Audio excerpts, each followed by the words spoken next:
कहते हैं कि तीर्थंकर अपने जीवन में जब वैराग्य भावना भाते हैं उसी समय उन्होंने कहा, आप लोग मुझे से नहीं कि 12 भावना दिन रात भाते रहते हैं और संगीत आप लोगों का बजता रहता है, तो संगीत के साथ उस 12 भावना का आनंद भी आप लेते रहते हैं, लेकिन वैराग्य उत्पन्न नहीं, क्योंकि हम की भावनाएं भाते हैं, अंतरंग से नहीं भाते, उसे आप लोग करते रहते हैं, इसलिए वैराग्य उत्पन्न नहीं होता।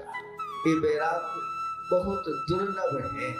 इस सर्वत्र सभी गतियों में वैराग्य की उत्पत्ति नहीं होती, कि मनुष्य गति है जिसमें जीव उन 12 भावना का निमित्त बना करके वैराग्य अपने अंदर उत्पन्न करता है। संसार में सर्वत्र भय भय ही दिखाई देता है। कहा है, भोगों में रोगों का भय दिखाई देता है, कहीं ऐसा ना हो कि ज्यादा अगर हो जाए तो स्वास्थ्य बिगड़ जाए, इसलिए भोजन करते हुए भी डर लगता है कि धूलोदर हो गया तो गड़बड़ हो जाएगा।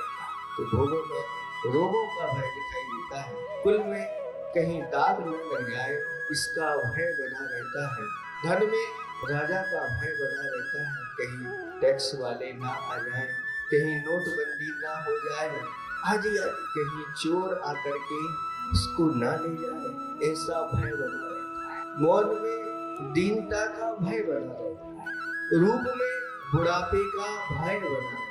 थोड़े से हमारे बाल सफेद हो जाते हैं, तुरंत आप काले करने की व्यवस्था बना लेते हैं, कोई ये ना कह दे ये बूढ़े हो गए हैं।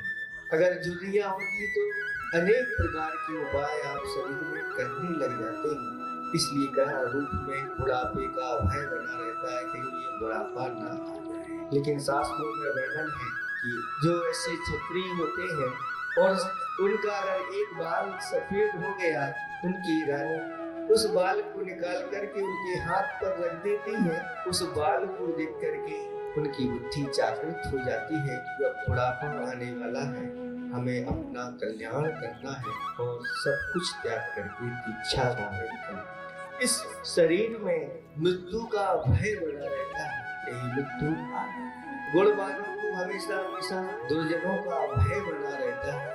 अनेक प्रकार के भय से युक्त यह संसार होता है।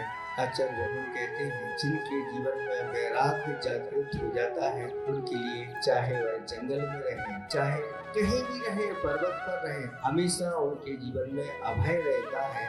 इसलिए कहा वैराग्य मेवा भयम। एक वैराग्य ही है जहाँ जीव के लिए अभय प्रदान करता है, स्वयं भी निर्भय रहते हैं और दूसरों को भी निर्भयता प्रदान कर देते हैं, किसी को उनसे डर नहीं लगता। ये यथाजात मुद्रा है।